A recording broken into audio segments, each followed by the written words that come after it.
Ketika Ouyang Wufeng melihat Zhong Qing maju, dia membuang ekspresi sembrono di wajahnya dan dengan cepat berkata dengan sungguh-sungguh, Junior Ouyang Wufeng telah memberi penghormatan kepada Senior Zhong.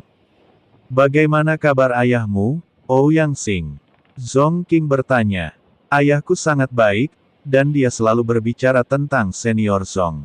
Dia sering berbicara kepada kami tentang persahabatan kalian berdua. Kata Ouyang Wufeng. Hahaha, persahabatan bukanlah apa-apa. Ayahmu picik dan sangat picik.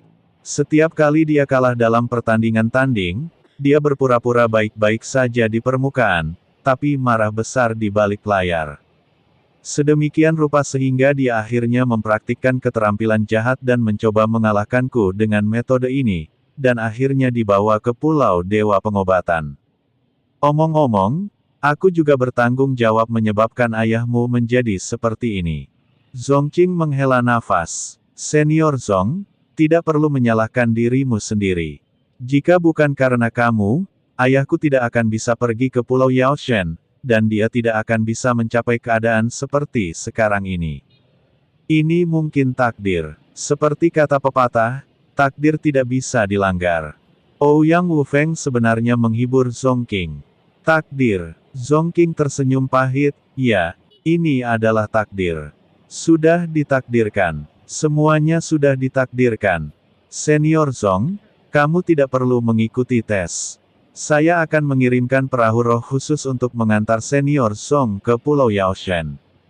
Ouyang Wufeng tahu bahwa dengan kekuatan Zhong Qing, akan mudah untuk mengatasi penyakit sulit dan rumit dalam daftar medis. Bagaimanapun, Zhong Qing adalah ahli pengobatan, makhluk yang lebih kuat dari ayahnya.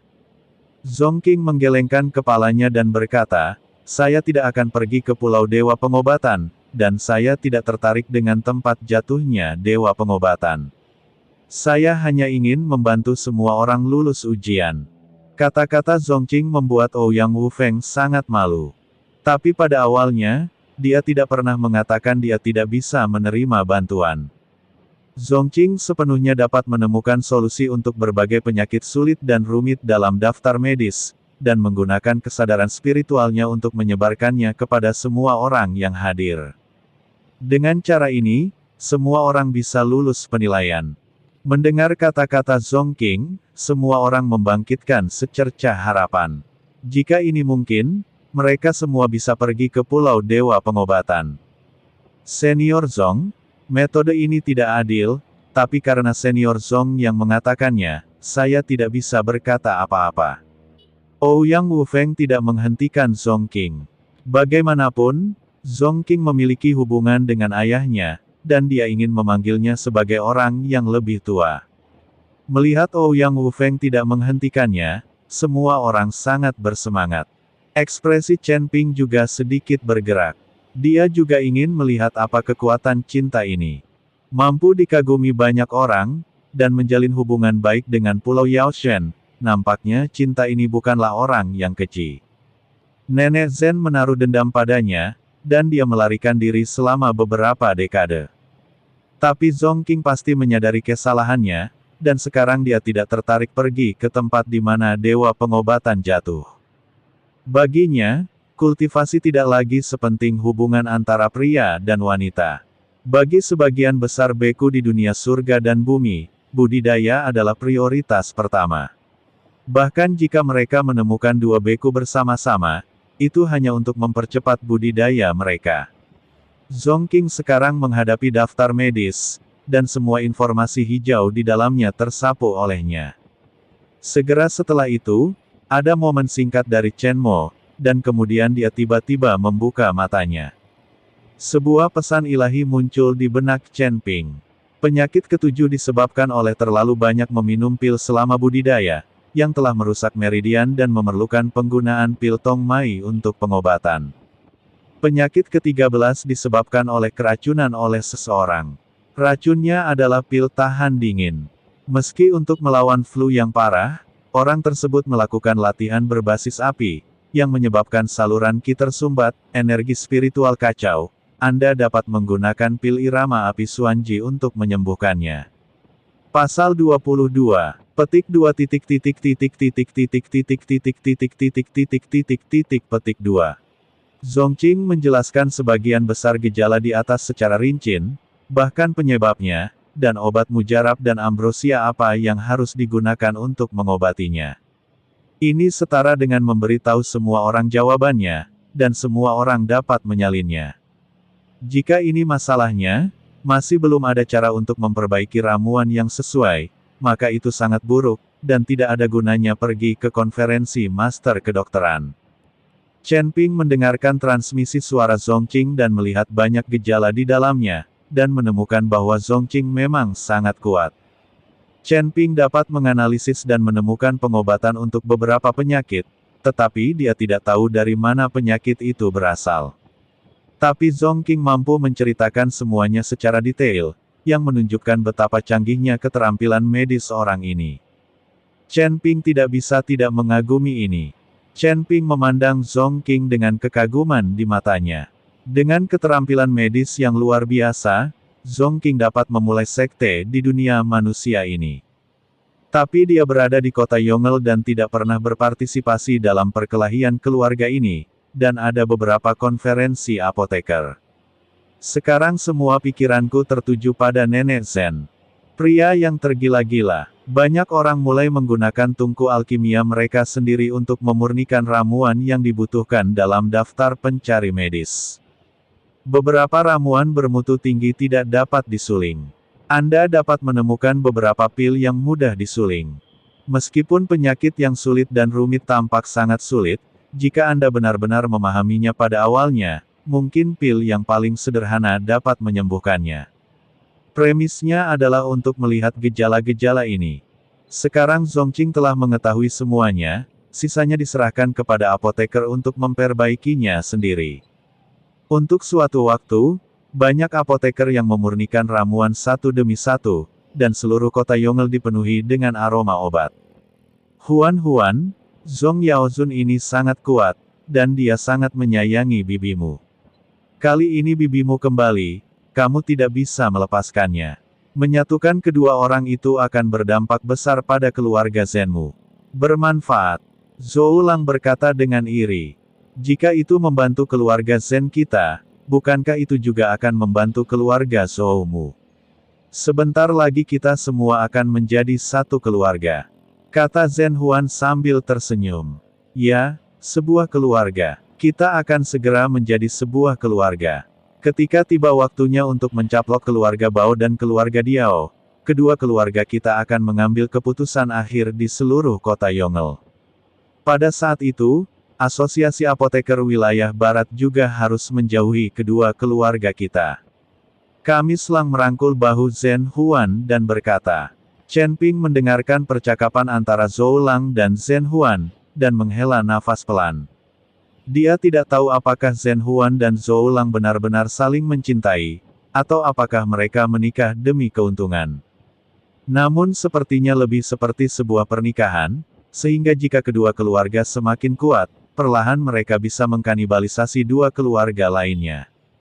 Chen Ping tidak perlu mengetahui bahwa jika hanya ada dua keluarga medis besar yang tersisa di kota Yongle, keluarga Zhen dan keluarga Zhou, pasti akan terjadi perkelahian terbuka dan terselubung antara kedua keluarga.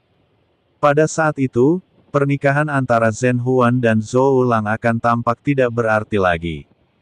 Di dunia sekuler, Kaisar kuno akan menikahkan putri mereka dengan pemimpin suku terpencil untuk mengulur waktu untuk pembangunan. Namun pada akhirnya, ini bukanlah pertarungan pedang.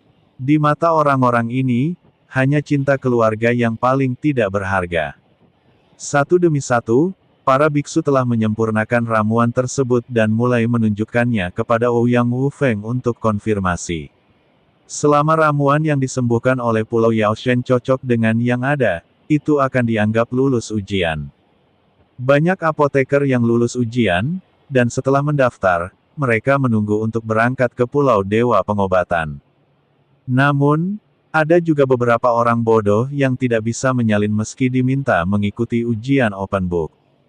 Terjadi ledakan terus-menerus, seseorang gagal menyempurnakan ramuannya. Jika Anda tidak bisa melewati hal semacam ini, maka tidak ada yang akan merasa kasihan kepada Anda pantas mendapatkannya. Ini bukan apoteker lagi, jadi tidak perlu menghadiri konferensi apoteker. Liu Ruyan dan Ni Heng juga telah menyempurnakan obat mujarab. Karena mereka dapat lulus penilaian, mereka tidak perlu menggunakan kuota mereka di Asosiasi Apoteker Domain Pusat. Chen Ping juga dengan santai menyempurnakan ramuan untuk penilaian tanpa menggunakan kuali senong. Orang-orang ini semua adalah apoteker. Jika saya mengeluarkan senong cauldron, pasti akan menimbulkan sensasi.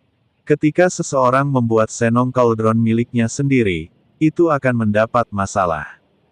Setelah Chen Ping menyempurnakan obat mujarab, dia tidak segera menyerahkannya untuk dinilai, tetapi diam-diam melihat daftar medisnya.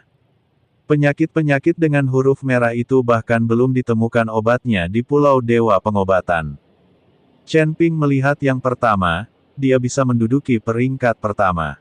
Penyakitnya pasti sulit disembuhkan, dan yang paling penting adalah hadiah untuk yang pertama juga yang paling unik. Tulang abadi. Hadiah untuk yang pertama ini adalah tulang abadi. Apa ini? Chen Ping menatap hadiah untuk penyakit pertama dalam daftar medis, sangat penasaran. Rekan Daois Chen, tulang abadi adalah sisa-sisa makhluk abadi. Itu adalah harta yang tak ternilai harganya. Meskipun banyak makhluk abadi telah jatuh di dunia para dewa, hanya ada sedikit mayat yang tersisa. Kebanyakan dari mereka musnah begitu saja. Bahkan jika beberapa jenazah tidak dimusnahkan, jenazah tersebut membusuk dan tidak memiliki nilai sama sekali. Namun, beberapa mayat abadi akan menjadi jernih setelah ribuan tahun, sebanding dengan senjata abadi. Jenis ini adalah yang paling berharga, dan jenis ini juga akan menjadi tulang abadi, tetapi benda semacam ini sangat langka dan sulit didapat. Dan gejala pertama, kita lihat saja. Sudah ratusan tahun, dan belum ada yang berhasil menyembuhkannya. Zhou Lang melihat Chen Ping tidak mengerti apa-apa, jadi dia menjelaskannya secara detail. Tulang abadi, jernih. Mata Chen Ping melebar karena tidak percaya di matanya. Nak, tulang abadi ini bukan bagian dari tubuhku, kan? Saya tidak pernah menyangka bahwa tubuh saya, ribuan tahun kemudian, akan menjadi harta karun orang-orang di dunia para dewa dan manusia ini. Raja Iblis Ciyun buru-buru bertanya pada Chen Ping. Karena tubuh Raja Iblis Ciyun dipotong-potong, dan berbagai bagian tubuh dibuang kemana-mana. Jika semua bagian tubuh ini bisa ditemukan, Raja Iblis Ciyun bisa dibangkitkan. Tidak perlu berdiam di lautan kesadaran Chen Ping sepanjang hari. Itu mungkin, tapi aku tidak yakin. Lagi pula, tidak sedikit makhluk abadi yang jatuh di dunia manusia. Chen Ping belum pernah melihat tulang abadi ini, jadi bagaimana dia bisa tahu kalau itu adalah bagian dari tubuh Raja Iblis Ciyun? Tanyakan cepat, kata Raja Iblis Ciyun dengan cemas. Chen Ping tidak punya pilihan selain menghadapi Zhou Lang dan berkata, rekan Daois Zhou, saya ingin tahu siapa orang yang memiliki gejala pertama. Bagaimana dia bisa mendapatkan tulang abadi di tangannya? Zhou Lang memandang Chen Ping, dan kemudian berkata dengan ragu, apakah Anda seorang apoteker? Semua informasi di daftar medis disembunyikan. Bagaimana Anda bisa dengan santai mengetahui siapa yang sakit? Hanya setelah Anda mengungkapkan daftarnya, Anda baru kemudian bisa kami mendapatkan informasi pihak lain. Saya seorang apoteker, tapi saya tidak paham dengan daftar medisnya, dan saya tidak pernah memperhatikannya sebelumnya. Kata Chen Ping sambil tersenyum malu. Sekarang jika Anda ingin tahu siapa pihak lainnya, dan apakah yang disebut tulang abadi ini adalah bagian dari tubuh Raja Iblis Ciyun, Anda hanya dapat mengetahuinya dengan mengungkapkan daftarnya. Nak, apakah kamu yakin bisa menyembuhkan orang pertama yang mengidap penyakit ini? Tanya Raja Iblis Ciyun. Entahlah, karena informasi yang tersedia saat ini terlalu sedikit, tapi sepertinya orang ini menderita mania. Mungkinkah dia digigit anjing gila? Chen Ping tersenyum tipis dan berkata, jangan konyol, tidak mungkin sesederhana itu. Jika sederhana, Tidak mungkin tidak ada orang yang berhasil mengobatinya dalam 100 tahun terakhir. Cepat ungkapkan daftarnya. Begitu daftarnya terungkap, kamu akan tahu apa yang terjadi. Raja Iblis Ciyun mendesak Chen Ping untuk mengungkapkan daftarnya. Izinkan saya bertanya dulu, apa hukumannya jika Anda gagal mendiagnosis penyakit tersebut setelah daftarnya terungkap? Chen Ping tidak berani mengungkapkan daftarnya begitu saja.